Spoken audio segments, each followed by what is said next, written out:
بسم اللہ الرحمن الرحیم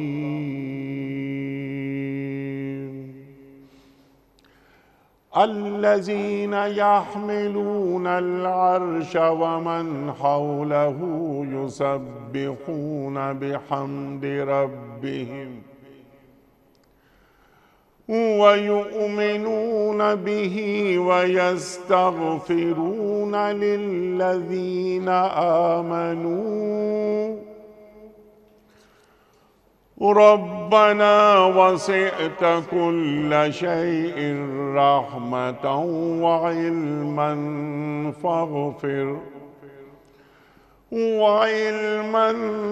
فاغفر للذين تابوا واتبعوا سبيلك وقهم عذاب الجحيم ربنا وادخلهم جنات عدن التي وعدتهم ومن صلح من آبائهم وأزواجهم وذرياتهم إنك أنت العزيز الحكيم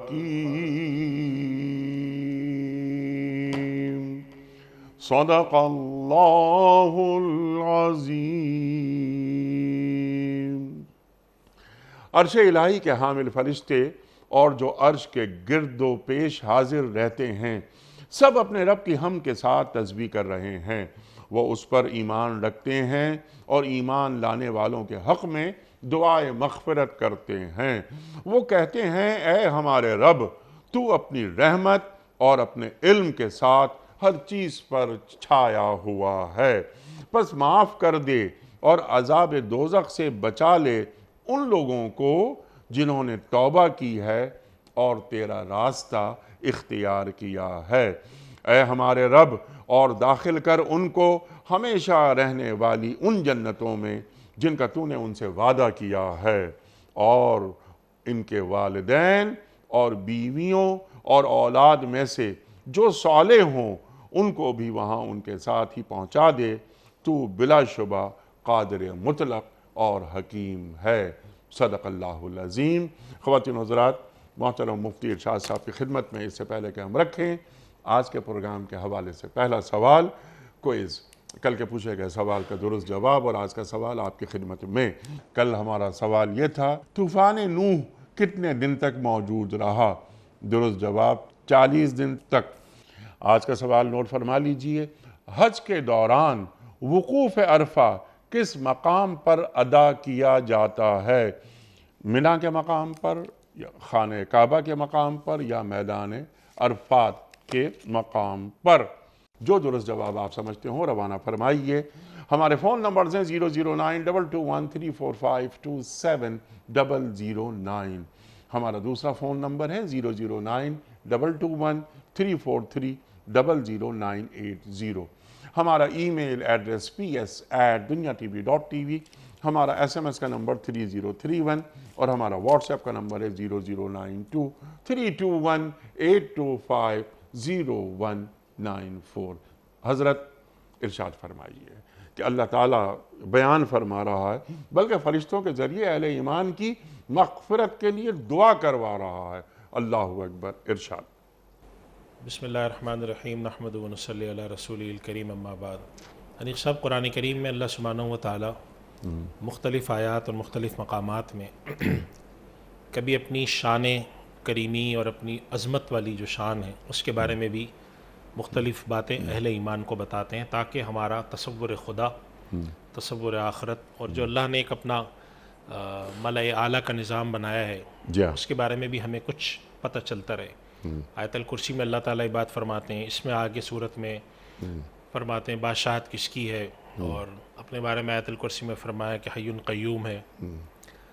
اس آیت کے اندر اللہ کے عرش کا ذکر ہے۔ عرش کا ذکر ہم سنتے ہیں قرآن کریم میں، اپنے لیے اللہ سبحانہ و تعالیٰ نے عرش عظیم کا رب العرش العظیم کا بھی صیغہ استعمال فرمایا. تو اس آیت میں اللہ تعالیٰ نے 2-3 باتیں بیان فرمائی ہیں جی جس میں اہل ایمان کے لیے بشارت بھی ہے. اس میں فرمایا کہ اللہ کے عرش کو جو فرشتے تھامے ہوئے ہیں، ٹھیک. اور یہ ایک بہت تفصیلی گفتگو ہے. علماء نے لکھا ہے کہ اللہ کے عرش کو تھامنے کا کیا مطلب ہے، اللہ کے عرش کا کیا مطلب ہے. استواء علی العرش ایک بڑا مشہور معروف علم کلام کا مسئلہ ہے کہ اللہ تعالیٰ کے عرش پہ بیٹھنے کا کیا مفہوم ہے، کیا وہ انسانی. تو اس کے بارے میں 2 باتیں میں مختصراً عرض کرتا ہوں کہ جو ہمارے آج چونکہ ہمارا پروگرام جس بڑی سطح پہ جاتا ہے تو ہر شخص کے فہم کے لیے ایک بات میں عرض کرتا ہوں کہ بعض حضرات نے یہ بات لکھی ہے کہ اللہ کی ذات گرامی جو ہے اس کی مخاطبت انسان سے ہے، ٹھیک. اور انسان کے ساتھ اس کی عقل کے ساتھ اس کے تصورات کے ساتھ ایک دشواری ہے کہ انسان حسی چیزوں کا ادراک صحیح کرتا ہے. کچھ معنوی چیزوں کا بھی کرتا ہے، لیکن جب انسان کسی چیز کا ادراک کرتا ہے تو خود بخود اس کے لیے کچھ زمان، کوئی مکان، کچھ حدود اربا سوچ لیتا ہے. جی اس کے علاوہ انسان کا ذہن اس چیز کو جسے ہم کہتے ہیں کیپچر نہیں کر پاتا صحیح سے. تو اللہ سبحانہ و تعالیٰ بہت ساری چیزیں انسان کی ذہن کی رعایت سے بھی بیان فرماتے ہیں. جیسے قرآن کریم میں ایک جگہ فرمایا اللہ تعالیٰ نے اینما تولوا فثم وجہ اللہ، یا اسی جگہ سے فرمایا ید اللہ فوق ایدیہم، کہیں پہ فرمایا اللہ کا ہاتھ، کہیں پہ فرمایا اللہ کا چہرہ، کہیں پہ فرمایا یوم یکشف عن ساق. تو وہاں پر مراد اللہ کا چہرہ یا اللہ کا ہاتھ یا اس طرح کی چیز نہیں ہے جیسے کہ انسان کا ہاتھ ہوتا ہے، لیکن انسان کے فہم کے لیے بات سمجھائی گئی اس کے تصور میں کہ اگر جس طرح سے کسی شخص کے پاس ہاتھ ہوتا ہے اور وہ اعمال انسان اپنے ہاتھ سے کرتا ہو، تو اس کو فہم کے لیے اللہ نے یہ بات رکھی کہ جس طرح ایک بادشاہ جو ہے یہ حکمراں اپنے عرش پر جو ہے وہ بیٹھتا ہے اور وہاں پر وہ ایک اپنے جسم کے آج کے دور میں ایک پروٹوکول کے ساتھ اس کے پر جا کر رونق افروز ہوتا ہے. تو اللہ سبحانہ و تعالیٰ نے اس طرح کا ایک منظر بتایا ہے کہ اللہ کا ایک عرش ہے اور اس عرش کے لیے عرش عظیم کی اصطلاح بھی استعمال ہوئی ہے. اور اس آیت میں فرمایا گیا کہ کچھ فرشتے اس عرش کو تھامے ہوئے ہیں. ٹھیک. اب سوال ہے کہ وہ تھامتے کیوں، کیا ان کے نہ تھامنے سے وہ گر جائے گا؟ تو ایسی بات نہیں ہے، یہ ہمارے فہم کے لیے. ورنہ اللہ تعالیٰ نے قرآن کریم میں اپنے بارے میں فرمایا کہ آسمانوں و زمینوں کو اللہ نے تھاما. اللہ کی جو صفت ہے، میں نے بھی جیسے عرض کیا آیت الکرسی میں، وہ ایک صفت ہے قیوم، جس کے معنی ہے تھامنے والا. یعنی آسمان اور زمین کا جو کچھ بھی ہے، یہ جو پورا ایک چیزیں ایک دوسرے کے ساتھ گندھی ہوئی جڑی ہوئی نظام سے چل رہی ہیں، اس کے پیچھے تو خدا کا حکم کار فرما ہے. تو اصلاً اس کو بے معنی اس کسی عرش کی یا کسی صوفے کی یا کسی تخت کی یا کسی جگہ بیٹھنے کی کوئی ایسی حاجت نہیں ہے جیسے کہ انسان کو ہوتی ہے. ہمیں اور آپ کو آج ہم بیٹھیں، میں اس صوفے پہ بیٹھا ہوں، آپ اس کرسی پہ بیٹھیں، میں یہاں پہ ہوں اور یہاں پہ نہیں ہوں، تو ایسا خدا کا تصور نہیں. لیکن عرش کے بارے میں انسانی تفہیم کے لیے فرمایا گیا یہ وہ جگہ ہے کہ جہاں پہ اللہ سبحانہ و تعالیٰ کی توجہات اور تجلیات زیادہ ہوں گی جس جگہ پہ. تو اس جگہ کے لیے اللہ تعالیٰ نے فرشتے مقرر فرمائے، جیسے آپ نے ابھی تعارف میں بھی ذکر فرمایا کہ 4 فرشتے بعض روایت میں آتا ہے کہ دنیا میں ہیں اور آخرت میں وہ 8 فرشتے ہوں گے. تو ذکر یہ اللہ تعالیٰ نے اس کے اندر اس آیت کے اندر جو زیادہ اصل ذکر فرمایا اس بات کا کہ اللہ کے عرش کو جو تھامے ہوئے، یعنی کہ ان کے قرب کا اندازہ لگائیں کہ اللہ کے عرش کو تھامے ہوئے جو لوگ ہوں گے ان فرشتے ہوں گے، ان کا اللہ سے کتنا قرب ہوگا. جیسے روایت میں آتا ہے کہ بہت سارے فرشتے ایسے ہیں کہ جو ہمارے خانہ کعبہ کے اوپر جو بیت المعمور ہے، جب اس میں ایک مرتبہ طواف کرنے داخل ہوں گے تو دوبارہ طواف کا موقع نہیں ملے گا کثرت کی وجہ سے، اتنے فرشتے ہیں. تو بہت سارے فرشتے ان کو اللہ نے مختلف کاموں پہ لگائے، لیکن جو قرب کے اس منصب پہ ہیں، درجے پر ہیں کہ اللہ تعالیٰ نے ان کو عرش تک کی ذمہ داری دی ہے، ان کے عمل کے بارے میں قرآن کریم میں ایک بڑی عمدہ اور جیسے کہتے ہیں ہم جیسے لوگوں کے لیے اللہ تعالیٰ ہمارا شمار بھی ان میں کرے، ایک امید افزا بات فرمائی اور وہ فرمایا کہ الذین یحملون العرش ومن حولہ، کہ جنہوں نے عرش تھاما ہوا ہے اور ان کے ارد گرد جو لوگ ہیں، جو فرشتے ہیں وہ کیا عمل کرتے ہیں؟ تو وہ دعائیں کرتے ہیں مومنین. اللہ اکبر. تو یعنی جو اللہ کے اتنے قریب، جسے ہم خواص کہتے ہیں، یا عربی میں ایک لفظ استعمال ہوتا تھا حاشیہ، بادشاہ کا حاشیہ سے مراد ہوتے تھے، بالکل قریب جو حاجب ایک لفظ استعمال ہوتا تھا کہ دنیا کی تعبیر کے اعتبار سے جو بادشاہ کے لیے ایک دیوان ملکی ہوتا ہے، ایک جسے کہتے ہیں کہ شاہی دربار کے اندر جو مخصوص لوگ ہوتے ہیں. اللہ تعالیٰ نے فرمایا کہ وہ فرشتے جو کہ عرش کو تھامے ہوئے اور ان کے ارد گرد جو دوسرے فرشتے ہیں وہ کیا کر رہے ہوتے ہیں؟ سب سے پہلی بات کرتے ہیں یسبحون بحمد ربہم، پاکی بیان کرتے ہیں، اللہ کی تعریف کرتے ہیں، اللہ پر ایمان لاتے ہیں. یعنی کہ سب سے پہلا کام ہے اللہ پہ ایمان لا کے اس کے ساتھ اپنے عبدیت کا اظہار کرتے ہیں کہ پروردگار تو ہمارا رب ہے اور ہم تیری مخلوق ہیں، ہم تیرے بندے ہیں، مخلوق ہیں. اور اس کے بعد پھر وہ اہل ایمان کے لیے دعا کرتے ہیں، یعنی وہ فرشتے بھی. اور اس طرح کی روایت آپ کو صاحب اور بھی جگہوں پہ ملتی ہے کہ جیسے حدیث شریف میں آتا ہے کہ عید کے موقع پر بھی اللہ تعالیٰ سبحانہ و تعالیٰ فرشتوں سے پوچھتا ہے میرے بندے کیوں جمع ہوئے ہیں. یہ اس طرح سے آتا ہے روایت میں کہ اگر تم لوگوں کی ایمانی کیفیت ایسی ہو، جیسے ایک صحابی نے عرض کیا یا رسول اللہ آپ کی خدمت میں ہوتے ہیں تو ہماری ایمانی کیفیت کہاں ہوتی ہے، اور اگر ہم باہر گھروں میں چلے جاتے ہیں، بیوی بچوں میں لگ جاتے ہیں، کام کاج میں، تو وہ ایمانی کیفیت نہیں ہوتی. تو آپ صلی اللہ علیہ وسلم نے فرمایا تھا اگر یہ کیفیت برقرار رہے تو فرشتے تمہارے ہاتھ چومے، پاؤں کے نیچے پر بچھائیں اپنے. تو اس سے معلوم ہوا کہ جو آسمان میں اللہ نے فرشتے پیدا کیے ہیں وہ اہل ایمان جو خدا کی طرف متوجہ ہوتے ہیں، اللہ پر ایمان لاتے ہیں، اللہ سے ان کی طرف ان کا رجوع ہوتا ہے، ان کے لیے وہ فرشتے اللہ کی بارگاہ میں دعا کرتے ہیں کہ پروردگار یہ جو تیرے بندے ہیں تو ان کو بخش دے. یعنی اگر ایک آدمی اللہ کے راستے پر چل رہا ہوتا ہے تو اس کو ایک بڑا انعام یہ مل رہا ہوتا ہے کہ عرش پر بیٹھے ہوئے، عرش کے ارد گرد جو فرشتے ہیں ان کے علاوہ بھی کرتے ہیں، لیکن عرش کے ارد گرد کے جو فرشتے ہیں وہ اس کے لیے دعا کر رہے ہوتے ہیں، اور اس کے لیے بھی کر رہے ہوتے ہیں، ان کے آباء و اجداد کے لیے کر رہے ہوتے ہیں، ان کی نسلوں کے لیے کر رہے ہوتے ہیں. تو اللہ سبحانہ و تعالیٰ یہ بات کو اظہار فرمایا. اچھا یہ ساری ایسی چیزیں نیک صاحب کہ اگر آپ ایمان رکھتے ہو تو آپ کو سمجھ میں آتی ہیں، اور اگر ایمان نہ رکھتے ہو تو سمجھ میں نہ آتی ہیں. تو چنانچہ ہمارے یہاں بعض علماء نے لکھا ہے کہ جو ایمان بالغیب کا تصور ہے نا، الذین یؤمنون بالغیب، جو بن دیکھی باتوں پر ایمان لاتے ہیں، تو اس سے مراد اس طرح کی ساری چیزیں. اب آپ کسی کے سامنے بات رکھیں تو اگر ایمان نہ ہو اس کا تو اس کی سمجھ میں آنا کہ عرش کیا ہوتا ہے، فرشتے کیا ہوتے ہیں، دعا کیا ہوتی ہے.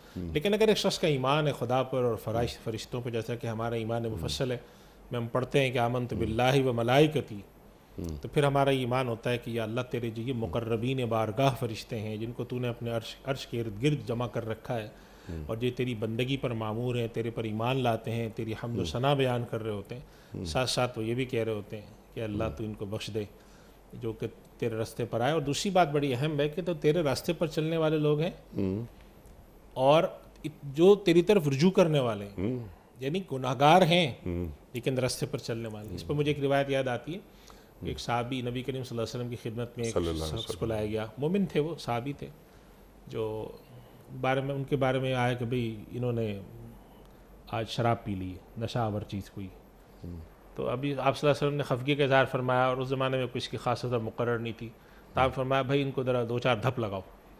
تو کسی نے ایک دھپ لگا دیا، کسی نے کوئی چپل مار دی، کسی نے کچھ کیا.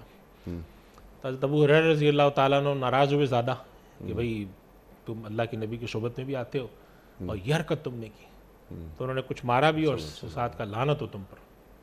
تو اللہ کے نبی صلی اللہ علیہ وسلم تشریف فرماتا ہے، فرمایا لعنت مت کرو اس کو، اللہ اکبر، لا تلعنوا انہ یحب اللہ ورسولہ. یہ آدمی اللہ اور اس کے رسول سے محبت کرتا ہے. اللہ اکبر. اس کے بعد علماء نے ایک بات لکھی، بڑی عجیب و غریب بات ہے، اس سے معلوم ہوتا ہے. انہوں نے فرمایا کہ یہ ممکن ہے کہ ایک آدمی اللہ اور اس کے رسول سے محبت کرتا ہو لیکن بشری تقاضوں کے تحت گناہ بھی سرزد ہوتے ہیں.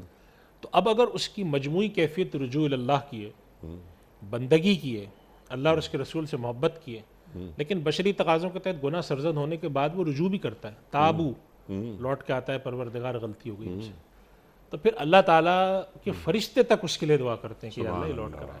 اس میں ہم جیسوں کے لیے بڑی خوشخبری ہے کہ بسا اوقات ایک آدمی سوچ کے بیٹھ جاتا ہے کہ یا اللہ تیرے تجھ تک پہنچنے والے جو نیک بندے ہیں ہمارا تو اس میں شمار نہیں ہو سکتا، اس لیے کہ ہم تو گناہ گار ہیں.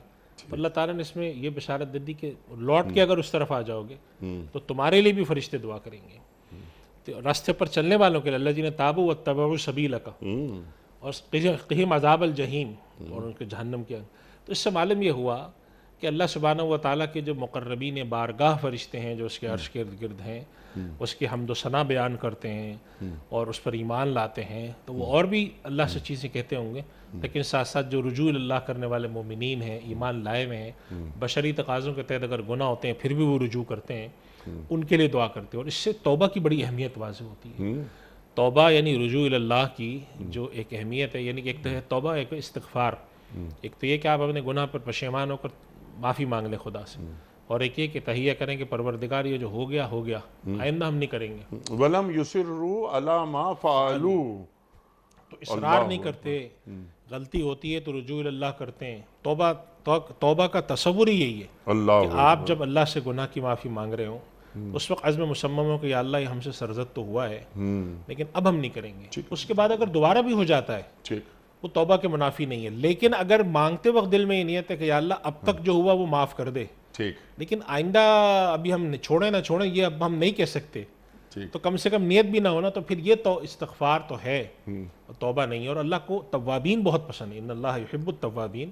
توابین سے مراد ہی یہی ہے کہ جو رجوع کر کے آتے ہیں، یا اللہ غلطی ہو گئی ہم تیری طرف آ گئے، اب ہم ادھر نہیں جائیں گے۔ ٹھیک تو اللہ تعالیٰ کے جو توابین ہیں، رجوع اللہ کرنے والے ہیں، اپنی گناہوں کا ادراک کرنے والے ہیں، چاہے وہ کسی بھی قسم کے گناہ ہوں، حقوق اللہ سے متعلق ہوں، حقوق لباس سے، مگر وہ اللہ کی طرف لوٹ کے آتے ہیں۔ حدیث انیق صاحب ہمارے پروگرام میں کئی بار آ چکی ہے اس طرح کی حدیث، کہ نبی کریم صلی اللہ علیہ وسلم نے ایک حدیث اللہ تعالیٰ کی جو بندے کی طرف رجوع، اور اللہ کا بندے کی طرف رجوع، بندے کا اللہ کی طرف رجوع پہنچائی کہ جو حدیث شریف میں آتا ہے کہ اگر بندہ میرے پاس ایک بالشت برابر آتا ہے تو میں اس کے پاس ایک ہاتھ کے برابر آتا ہوں، وہ میرے پاس چل کر آتا ہے تو میں دوڑ کے آتا ہوں۔ یعنی مراد اس سے یہ ہے کہ جتنی قوت کے ساتھ وہ میری طرف رجوع کرتا ہے اس سے کہیں زیادہ مضبوط اور گہرے تعلق کے ساتھ میں اس کی طرف رجوع کرتا ہوں، لیکن شرط کیا ہے؟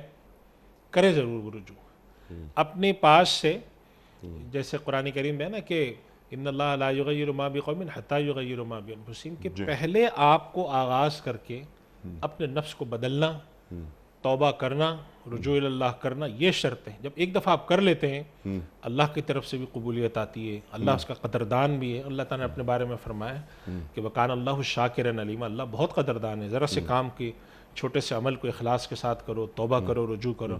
اور اس آیت میں تو اللہ سبحانہ و تعالیٰ نے کیا خوشخبری سنا دی کہ وہ فرشتے تک اللہ سے ہمارے لیے توبہ کریں گے اگر ہم توبہ کریں گے کہ یا اللہ ان کو بخش دے سبحان اور اللہ، ان کو جہنم کے عذاب سے بچا۔ سبحان اللہ۔ اور اہل ایمان وہ جواز نہیں ڈھونڈتے، اپنی غلطی کا اعتراف کرتے ہیں، اقرار کرتے ہیں اور اللہ سے توبہ کرتے ہیں، یعنی پلٹ آتے ہیں، اللہ سے رجوع کر لیتے ہیں۔ اللہ اکبر۔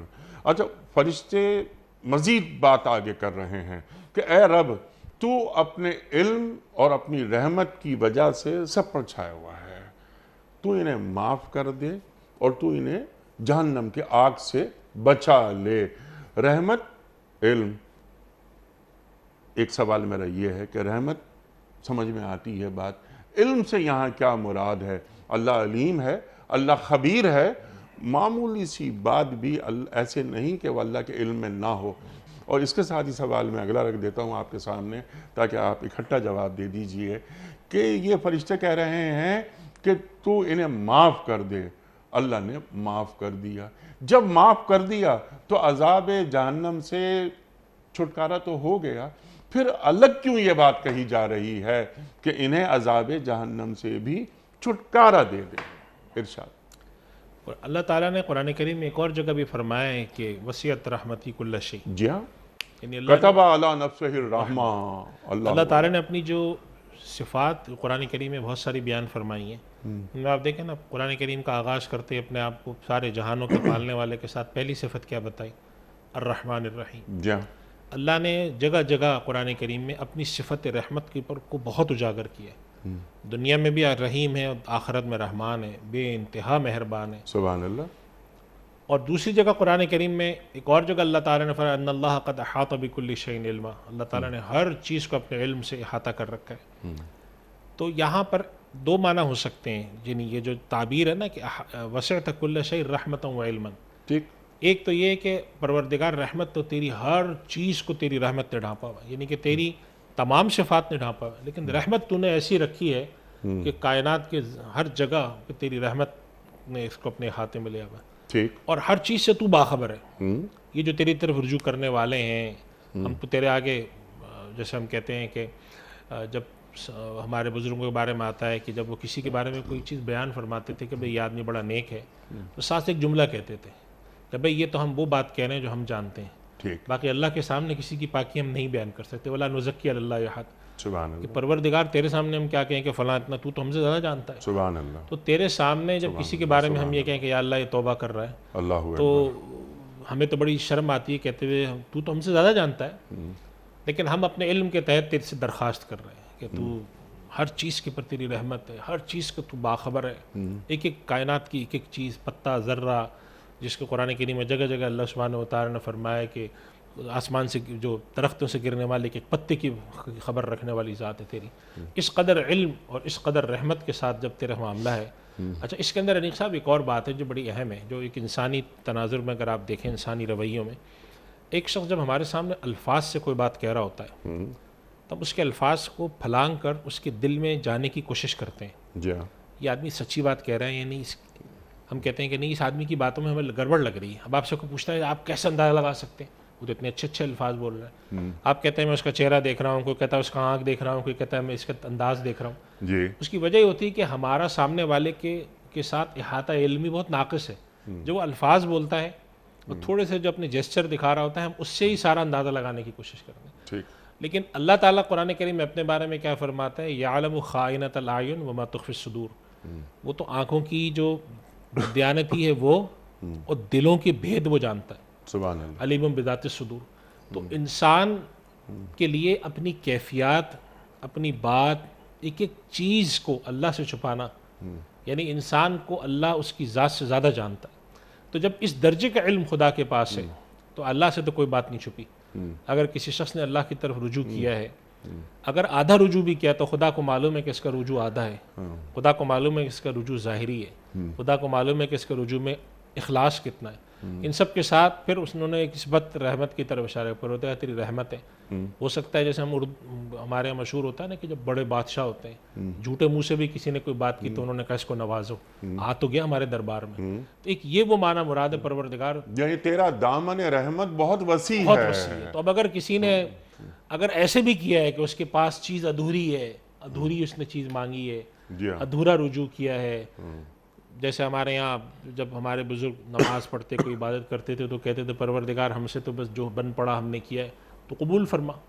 آج تک ہمارے یہاں دعا میں یہ بات رکھی جاتی ہے کہ اللہ تیرا حق کون ادا کر سکتا ہے. ٹھیک. تو مراد ایک یہ ہے کہ ہر چیز کو تو جانتا ہے مالک, لیکن اس کے ساتھ ساتھ تیری رحمت بھی غالب ہے. سبحان تو ہو سکتا ہے کہ کوئی کام ایسا ہو جو 100 میں سے اس کے اندر 1% شاید اخلاص نظر آتا ہو, باقی کچھ بھی نہ ہو, لیکن تیری رحمت ہو سکتا ہے اس اخلاص کو کہ چلو اس کو بھی قبول کر لو. کہ جیسے ایک روایت میں آتا ہے شب قدر کے بارے میں کہ یہ وہ لوگ ہیں کہ جو ان کے صحبت میں اگر کوئی بیٹھا ہوگا, یعنی اگر کوئی شخص ایسا ہے جو شب قدر میں جا کر ایسے لوگوں کے ساتھ بیٹھ گیا جو عبادت کر رہے ہیں اور اس کو نہیں بھی پتا کہ آج شب قدر ہے, لیکن اگر اللہ کی رحمت اتر رہی ہے تو وہ شخص محروم نہیں ہوگا اس میں سے, کیونکہ اللہ کی صفت ہے, مہربان کی صفت ہی یہی ہوتی ہے کہ اس نے کہا اچھا چلو ان کو بھی دے دو, ان کو بھی دے دو, اس کو بھی کھلا دو, اس کو بھی دے دو. تو اس وجہ سے اللہ سبحانہ و تعالیٰ سے اس کی رحمت اور علم کا وہ واسطہ دے کر کہتے ہیں کہ پروردگار تیری رحمت اور تیرے علم نے تو ہر چیز کو ڈھانپا ہوا ہے. اب ہم تجھ سے تیری بارگاہ میں یہ درخواست پیش کرتے ہیں, فاغفر للذین تابوا واتبعوا سبیلک, جن لوگوں نے رجوع کیا اور تیرے راستے پر چل پڑے, اس کی پیروی کر رہے ہیں, تو ان کو بخش دے. یعنی اللہ کی طرف اگر رجوع کر لیا ہے اور اللہ کے راستے پر چل رہے ہیں جو اللہ نے اپنے انبیاء کے ذریعے بتایا ہے, تو بس پروردگار اب تو ان کو بخش دے. ان کے چھوٹے موٹے گناہ ہیں, ان کی کمی ہیں, کوتاہیاں ہیں, بس ان کو تیرے راستے پر اگر آ گئے ہیں تو قبول فرما کے بخش دے. توبہ کر لی ہے, پلٹ آئے ہیں, تو انہیں بخش دے. بخش دے. اللہ نے بخش دیا. دوسرا سوال اس میں آپ کا ادھر آتا ہے کہ پھر یہ کیا چیز فرمائے, وقہ عذاب الجحیم. جی ہاں.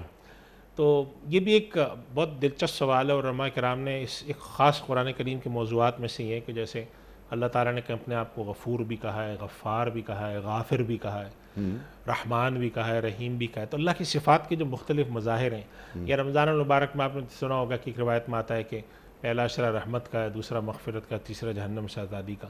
اس میں بھی یہ سوال آتا ہے کہ پہلے اشرے میں رحمت ہے تو کیا مغفرت نہیں ہے, اور اگر مغفرت اگر ہو گئی تو پھر جہنم سے آزادی کیا ہے. تو بعض علماء اس کی تفصیل یہ لکھتے ہیں کہ اصل میں کسی بھی نعمت کا ایک تتمہ ہوتا ہے, کہ ایک نعمت پورے تام طریقے سے دی جاتی ہے. تو انہوں نے یہ اس بات کی طرف اشارہ کیا کہ پروردگار تیری رحمت اتنی بڑی ہے کہ تو ان کو بخش دے اور ایسی کامل مغفرت فرما کہ جہنم کے عذاب سے ان کو بالکل بچا لے.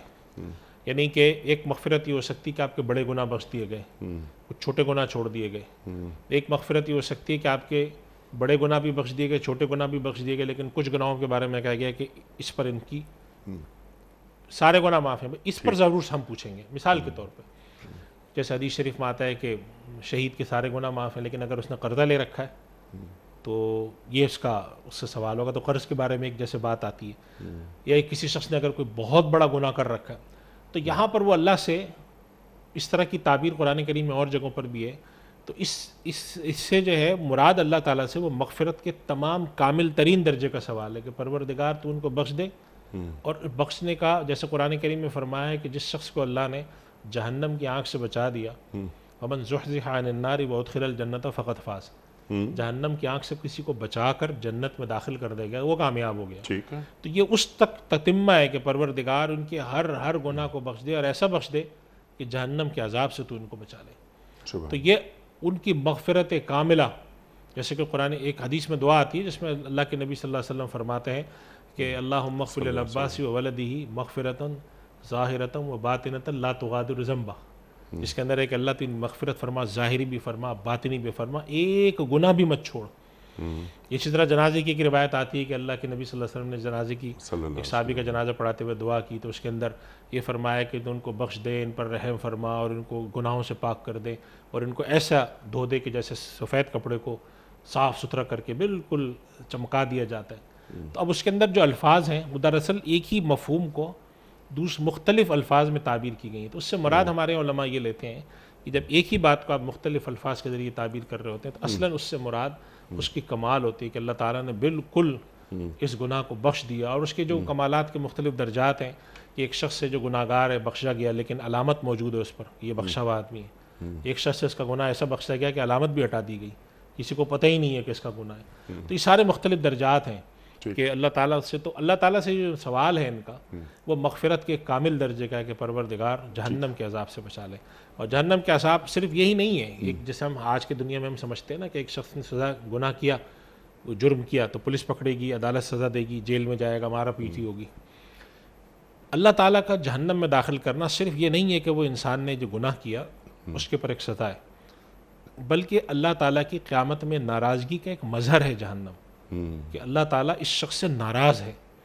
اور قیامت کے دن اللہ سبحانہ و تعالیٰ نے جو منظر کھینچا ہے اس میں ایک جگہ پہ اللہ تعالیٰ فرماتے ہیں کہ جو لوگ ایسی ایسی حرکتیں کرتے ہیں تو قیامت میں اللہ ان کو دیکھے گا نہیں، ان سے بات نہیں کرے گا، یعنی ناراضگی کا ایسا اظہار فرمائے گا کہ جیسے وہ ہے ہی نہیں یہاں پر، بالکل روگردانی ان سے کرے گا۔ تو یہ ان کے لیے بہت شاق ہوگا۔ تو اللہ تعالیٰ کی ناراضگی کا مظہر ہے جہنم۔ تو جب ہم جہنم سے پناہ مانگتے ہیں تو صرف یہ نہیں مانگتے کہ جیسے دنیا میں ہم کہتے ہیں اللہ ہم جیل سے چھوٹ جائیں، ہم بلکہ یہ مانگتے ہیں کہ پروردگار سزا سے تو ہم بچ جائیں، سزا سے تو ہمیں بچا لے، لیکن ساتھ ساتھ تو ہم سے راضی بھی ہو جا، تو ہم سے خوش بھی ہو جا۔ بعض دفعہ آپ نے دیکھا ہوگا کہ انسان دنیا میں بھی ہم دیکھتے ہیں کہ ایک شخص نے کسی کے ساتھ زیادتی کی، جا کے معافی مانگ لی، اس نے معاف کر دیا، لیکن دل میں وہ بات نہیں پیدا ہوئی، کدورت نہیں گئی، یا وہ اس نے اس درجے کا معاف نہیں کیا۔ تو اللہ تعالیٰ سے انسان توبہ مانگتا ہے، ساتھ ساتھ یہ مانگتا ہے پروردگار مجھ سے گناہ سرزد ہوا اور میں تیری طرف رجوع کرتا ہوں، تو مجھے گناہ کو معاف کر دے، اور مجھ سے تو راضی ہو جا، مجھ سے تو محبت کرنا شروع کر دے، مجھے تو پسند فرما۔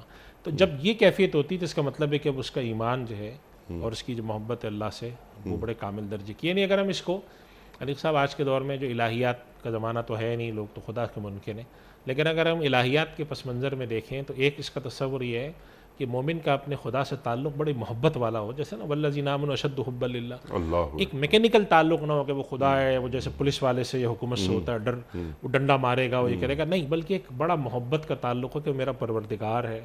جیسے ہمارے ہاں صحابہ کرام کے بارے میں اللہ کے نبی صلی اللہ علیہ وسلم نے اپنے بارے میں فرمایا کہ میری آنکھوں کی ٹھنڈک نماز میں۔ اس کی وجہ کیا ہے کہ قرآن کریم میں فرمایا گیا کہ نماز کے بارے میں جس روایت میں آتا ہے اقیم الصلاۃ ان الصلاۃ تنہی عن الفحشاء والمنکر ولذکر اللہ اکبر، اللہ کا بڑا ذکر ہے وہ۔ تو اس سے معلوم یہ ہوا کہ جب اللہ کے ساتھ سب سے بڑی یاد میں اللہ کے نبی مشغول ہوتے تھے تو آپ کی آنکھوں کو قرار آتا تھا۔ صحابہ کرام کے بارے میں آتا ہے نماز میں مشغول ہوتے تھے، اولیاء اللہ کے بارے میں آتا ہے کہ نماز میں مشغول ہوتے تھے، قرار۔ یہ جو کیفیت ہوتی ہے نا کہ گناہ کے بعد انسان نے توبہ کی، معافی ہو گئی، اس کے بعد اب پھر رہے ہیں۔ اب اگر آپ ایک آدمی دنیا میں جیل میں گرفتار ہو کے جیل میں چلا جائے، سزا ہو جائے، اس کے بعد باہر نکل کے اس کا کوئی جیل سے یا حکومت سے یا پولیس سے کوئی محبت کا تعلق تھوڑی ہوتا ہے، بلکہ ایک بیزاری کا تعلق ہوتا ہے کہ کیا انہوں نے مجھے پکڑ کے جیل میں ڈالا تھا۔ تو ہمارا خدا سے تعلق وہ نہیں ہے، خدا سے ایک ابدیت کا، بندگی کا، محبت کا تعلق ہے۔ اب کسی وجہ سے ہم اس آزمائش میں ناکام ہیں جو اللہ نے اس دنیا میں رکھی ہے، جس میں اللہ تعالیٰ فرماتے ہیں کہ ہم دیکھنا چاہتے ہیں لیبلوکم ایکم احسن عملا۔ اگر ہم ناکام ہیں تو اللہ نے راستہ کھلا رکھا کہ اگر تم ناکام ہو اور کسی وقت تم لوٹ کر ادھر آتے ہو تو آ جاؤ، توبہ کر لو اور اللہ سے ویسا تعلق قائم کر لو محبت والا۔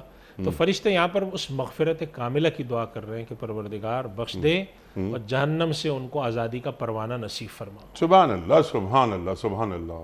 ان اہل ایمان کو بخش دے اے مولا، اور ان کو جہنم کی آگ سے بچا لے۔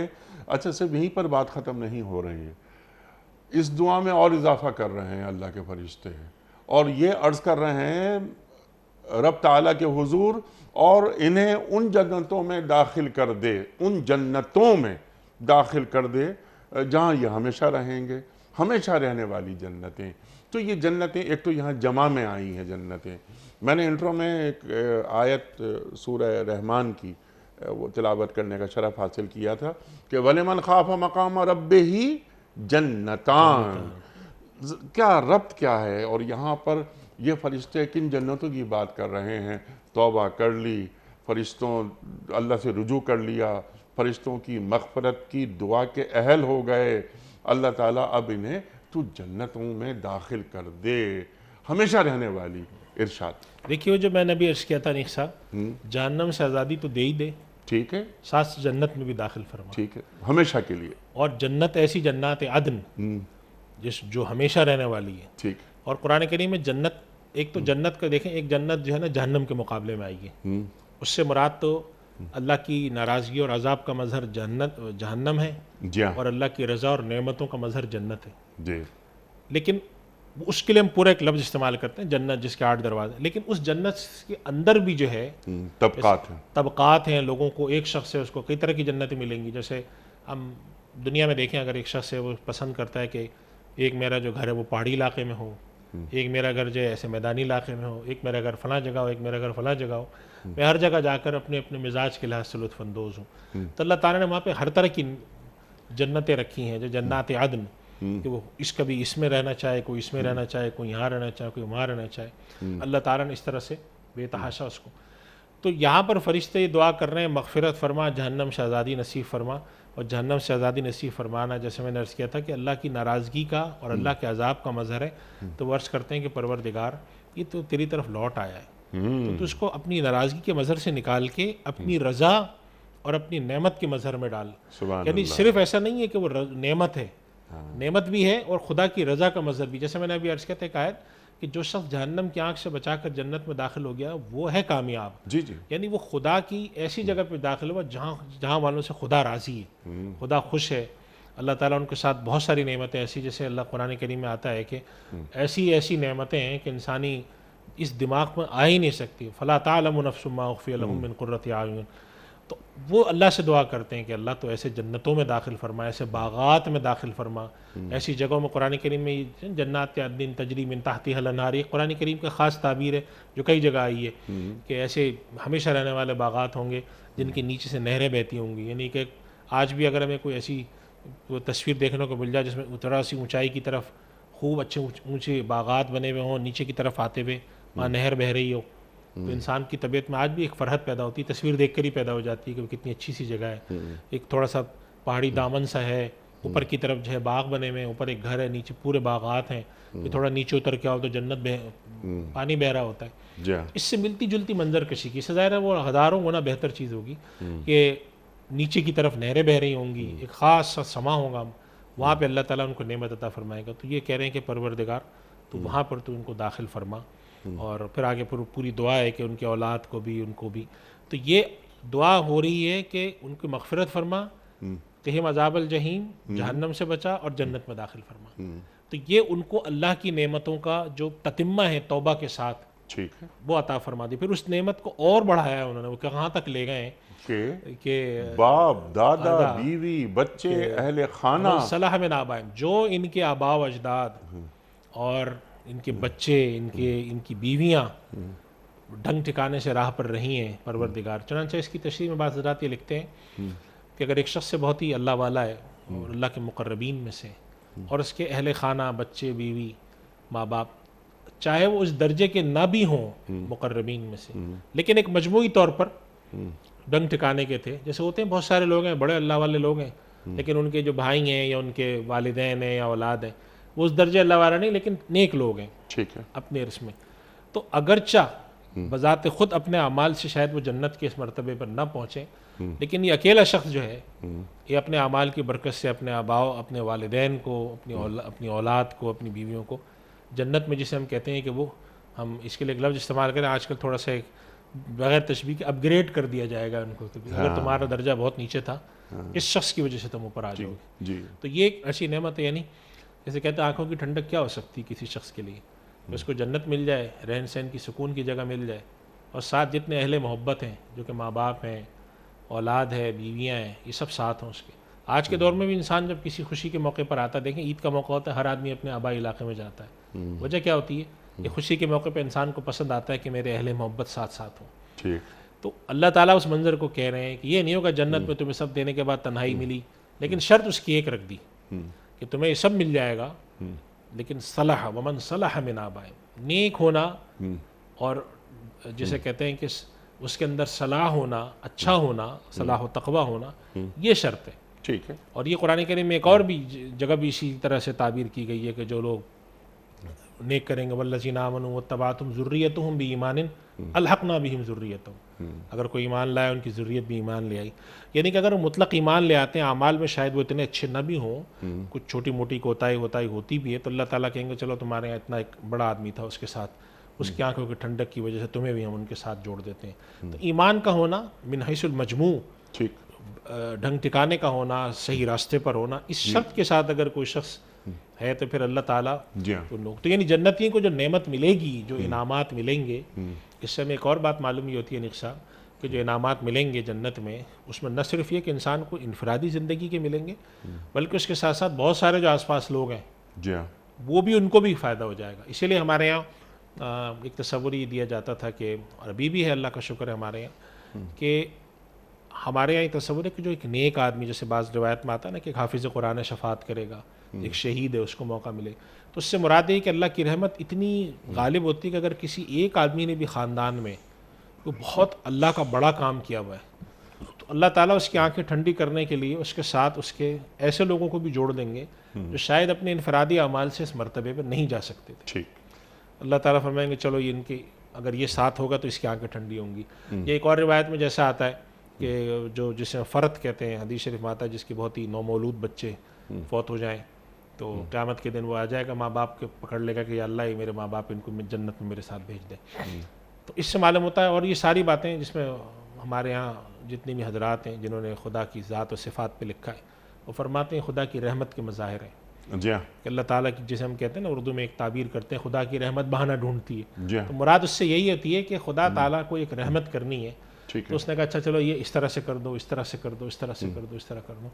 لیکن جو اصل اس آیت کا خلاصہ ہے وہ یہ ہے کہ اللہ کی طرف رجوع ہونا چاہیے, ایمان ہونا چاہیے, توبہ ہونی چاہیے, اور من حیث المجموع زندگی میں خیر غالب ہو اور اللہ کی طرف, تو تب یہ نعمتیں ہیں. لیکن اگر مجموع خیر غالب, اگر من حیث المجموع شر غالب ہے, خدا کے ساتھ بغاوت کر کے کھڑے ہوئے, خدا کے مخالف بن کے کھڑے ہوئے اور ڈٹے ہوئے, ولم یصروا علی ما فعلوا, جو بھی آپ نے آیت بھی تلاوت فرمائی, غلط کام کیے جا رہے ہیں, کوئی پرواہ ہی نہیں ہوتی, خدا کا خوف دلاؤ تو پرواہ نہیں ہوتی, تو پھر وہ لوگ جو ایسے لوگ ہیں کہ پھر اللہ تعالیٰ کی وہ ان گناہوں کی تعویلیں ڈھونڈتے رہتے ہیں, ان کے لیے تو حدیث شریف میں بڑی سخت الفاظ آئے. حدیث شریف میں آیا کہ جس شخص کا عمل کوتاہ ہو, اس کا عمل سست ہو, اس کا نسب اس کو فائدہ نہیں دے گا. آپ خود دیکھیں نا, نبی کریم صلی اللہ علیہ وسلم کے سگے حقیقی چچا ہے ابو لہب, لیکن اس کے لیے قرآن میں بد دعا آئی ہے. یعنی آپ دیکھیں کہ اللہ کے نبی صلی اللہ علیہ وسلم جو ہے وہ ان کو تو نہیں اچھا لگے گا کہ میرا جو سگا چچا ہے وہ جہنم میں جائے, لیکن اس شخص نے خدا کے مقابلے میں شاق اللہ و رسولہ, اللہ کے مقابلے میں کھڑے ہیں, بغاوت کر رہے ہیں, اور اللہ کے مقابلے میں جسے کہتے ہیں نا باغی بن کر میدان میں اترے. یہ پھر بات جو ہو جاتی ہے غلط ہوتی ہے. تو من حیث المجموع, اور ہمارے یہاں علماء کرام کی اور اللہ کے نبی صلی اللہ علیہ وسلم کی اور ہمارے صوفیہ مشائخ کی جو مجموعی تعلیم دیکھیں وہ یہی ہوتی ہے. وہ قرآن کریم میں بھی جس طرح سے آیا نا کہ جن لوگ ہیں کہ خلطوا عملا صالحا وآخر سیئا, کچھ اچھے کام بھی کر رکھے ہیں, کچھ چھوٹی موٹی غلطیاں بھی ہوئی ہیں, عسى اللہ ان یتوب علیہم, شاید اللہ بخش دے. اسی طرح فرمایا کہ جو لوگ گناہ کرتے ہیں اور توبہ کرتے ہیں بڑے بڑے گناہ کو, تو اللہ تعالیٰ فرماتے ہیں کہ ہم ان کی گناہوں کو نیکیوں میں بدل دیں گے. اولئک یبدل اللہ سیئاتہم حسنات, یعنی ایک گناہگار ہے لیکن مجموعی زندگی خدا کی طرف رجوع والی ہے, توبہ کے والی ہے, گناہ کرتا ہے, احساس ہوتا ہے, چھوڑ دیتا ہے, تو پھر اللہ تعالیٰ بھی اس کی طرف وہ کرتے ہیں کہ بھائی ٹھیک ہے بندہ تھا, لیکن اگر شر غالب ہے, خدا کے خلاف بغاوت غالب ہے, عقیدے کے رخ پر, عمل کے رخ پر, پھر یہ نہیں ہے اس میں شامل. یہ 3 شرطیں جو ہیں اس میں جی وہ بیان کر دی گئی ہیں. یعنی ایک تو یہ کہ اللہ سے رجوع وہ رہے، توبہ کا دروازہ کھلا رہتا ہے ہمیشہ. وَاتَّبَعُوا سَبِيلَكَ، جی توبہ کا کریں، تیرے راستے پر چلیں، اور ان کے آل اور اولاد جو ہیں وہ صالح رہیں. سبحان اللہ. تو بس پھر پورا کا سبحان پورا اللہ. جسے کہتے ہیں اور پھر خاندان اللہ جنت. تعالیٰ سے ایک اللہ اپنے بندے کے لیے اس کے گمان جیسا ہے. اللہ سے اچھا گمان رکھیں. اور کتب علی نفسہ الرحمہ، جیسے آپ نے فرمایا کہ اللہ تعالیٰ نے رحمت کو اپنے اوپر واجب کر لیا. رحمت کے 100 حصے 99 اللہ کے پاس ہیں، ایک حصہ پوری مخلوقات میں بانٹ دیا. یہ 99 حصے روز قیامت تقسیم ہو جائیں گے اللہ کی رحمت کے.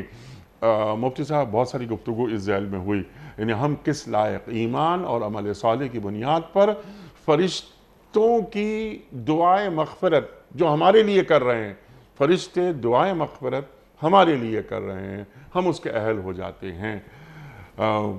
بہت اچھی بات ہے. لیکن جب کوئی مومن دوسرے مومن کے لیے دعا کرتا ہے اس کی کیا اہمیت ہے؟ انیس صاحب اس کی بڑی اہمیت ہے. بھی حدیث شریف میں آتا ہے کہ جن دعاؤں کو اللہ تعالیٰ کے یہاں قبولیت ملتی ہے ان دعاؤں میں سے ایک یہ دعا ہوتی ہے کہ انسان کسی کے پیٹھ پیچھے دعا کرے.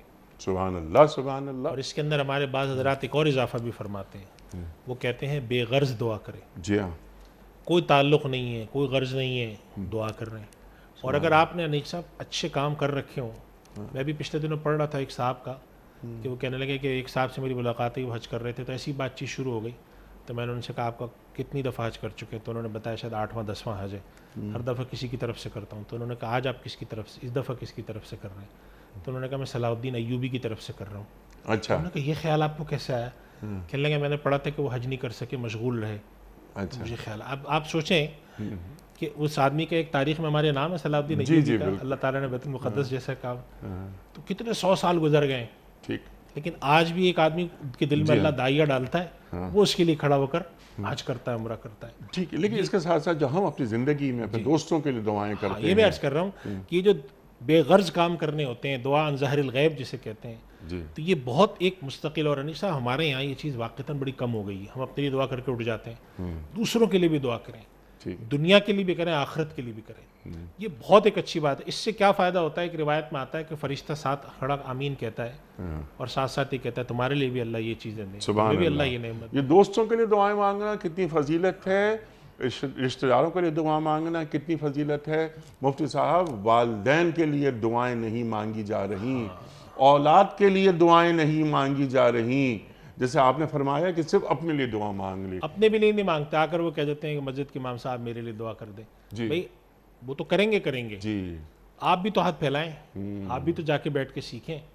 اور اپنے والدین کے لیے، اپنے دوست احباب کے لیے، متعلقین کے لیے، ہر وہ شخص جس کا آپ پر احسان ہے، تعلق ہے، اس کے لیے.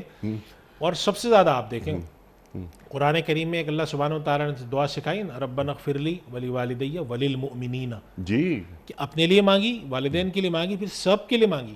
ٹھیک. یعنی اپنے لیے، اپنے رشتہ داروں کے لیے، بچوں کے لیے، بیوی کے لیے، سب کے لیے مانگنے کے ساتھ ساتھ یا اللہ یہ جو عام مسلمان ہیں، میرے محلے دار ہیں، پڑوسی ہیں، تو یہ دعائیں پھر آپ کے کو اجر کے طور پہ ملتی ہیں. کہ اس کے اندر ایک سب سے بڑی ایک وجہ یہ ہوتی ہے نک صاحب کہ یہ آدمی دراصل خیر خواہ ہوتا ہے. جی ہاں. اور اللہ کو خیر خواہی بہت پسند ہے. حدیث شریف میں آتا ہے کہ الدین والنصیحہ، دین تو نام ہی خیر خواہی کا ہے. سبحان اللہ. جب ایک آدمی کسی کے ساتھ خیر خواہی اس طرح کر رہا ہے، اس کے حق میں دعا کر رہا ہے، آپ نے کسی شخص کو سنا کہ بھئی فلاں آدمی ایسا کر رہا ہے تو دعا کر دی. جیسے کہ وہ کسی کے بارے میں سنا کہ پڑوس میں سے ان کو شکایت تھی کہ بھئی پڑوس کے اندر نا فلاں چیز ہے جس سے شور بہت ہوتا ہے. ہم لوگ بیدار ہو جاتے ہیں، کہتے ہیں کیسا پڑوسی ہے، اس کا ستیہ ناس ہو، کم بخش. ہم وہ دعا کرتے تھے یا اللہ میرے پڑوسی کے یہاں یہ چیز نہیں ہے تو اس کو عطا فرما دے. سبحان اللہ. مطلب یہ بالکل ایک جسم کہتے ہیں پیراڈائم شفٹ ہے. تو یہ چیز کی عادت ڈالنی چاہیے ہمیں. الدین و النصیحہ، النصیحہ، دین خیر خواہی کا نام ہے. تو فرشتے تو دعائیں کریں گے ہی ہمارے لیے، اور کر بھی رہے ہیں ہمارے لیے. انسان کا انسان سے ایک رابطہ ہونا چاہیے. انسان کو انسان کے بارے میں اچھی رائے رکھنی چاہیے، اس کے لیے دعاگو رہنا چاہیے. اللہ اکبر. یہ ہمارے دین کا تقاضا ہے.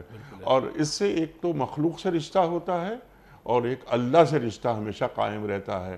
وقال ربکم ادعونی استجب لکم ان الذین یستکبرون عن عبادتی سیدخلون جہنم داخرین. اللہ تعالیٰ قرآن کریم میں فرما رہا ہے. تو اللہ سے دعا کے ذریعے ایک رابطہ ہمیشہ کے لیے قائم رکھنا چاہیے۔ بڑا ممنون مفتی صاحب، بہت ساری گفتگو مزید ہو سکتی ہے لیکن وقت مکمل ہو گیا ہمارے آج کے پروگرام کا۔ مفتی ارشاد صاحب کے ہم بڑے ممنون، آپ تشریف لائے۔ خواتین و حضرات، کوئز کل کا سوال ہمارا یہ تھا، طوفان نوح کتنے دن تک موجود رہا؟ درست جواب 40 دن تک۔ آج کا سوال نوٹ فرما لیجئے، حج کے دوران وقوف عرفہ کس مقام پر ادا کیا جاتا ہے؟ منی کے مقام پر، خانہ کعبہ کے مقام پر، یا میدان عرفات میں؟ جو درست جواب آپ سمجھتے ہوں روانہ فرمائیے۔ ہمارے فون نمبرز ہیں 0092213452709۔ ہمارا دوسرا فون نمبر ہے 009221343000980۔ ہمارا ای میل ایڈریس ps@duniatv.tv۔ ہمارا SMS کا نمبر 3031 اور ہمارا واٹس ایپ کا نمبر ہے 00923218250194۔ حضرت ایک پرچی نکال کر اعلان فرمائیے آج کے ونر کون ہیں؟ آج کے ونر ہیں محمد سفیان اور محمد طاہا صاحب، پاور ہاؤس فیصل آباد۔ محمد سفیان اور محمد طاہا دونوں نے مل کر بھجوایا۔ اچھا، فیصل آباد سے ہیں یہ۔ فیصل آباد سے آپ کی خدمت میں دنیا ٹی وی کی جانب سے دینی کتب پر مشتمل گفٹ ہیمپر آپ کے گھر بذریعہ کوریئر روانہ کیا جا رہا ہے۔ آپ کو بہت بہت مبارک ہو۔ اختتام ہوتا ہے پیام صبح کا روزانہ ایک قول پر، اور وہ قول ہوتا ہے صاحب نہج البلاغہ امیر المومنین حضرت علی مرتضیٰ کرم اللہ وجہہ کا۔ آپ فرماتے ہیں، جس کا جیسا ظرف ویسی اس کی تخلیق ہوتی ہے، جس کا جیسا ظرف ویسی اس کی تخلیق ہوتی ہے۔ سبحان اللہ سبحان اللہ۔ اپنے میزبان انیق احمد کو کل تک کے لیے اجازت دیجیے۔ خدا حافظ۔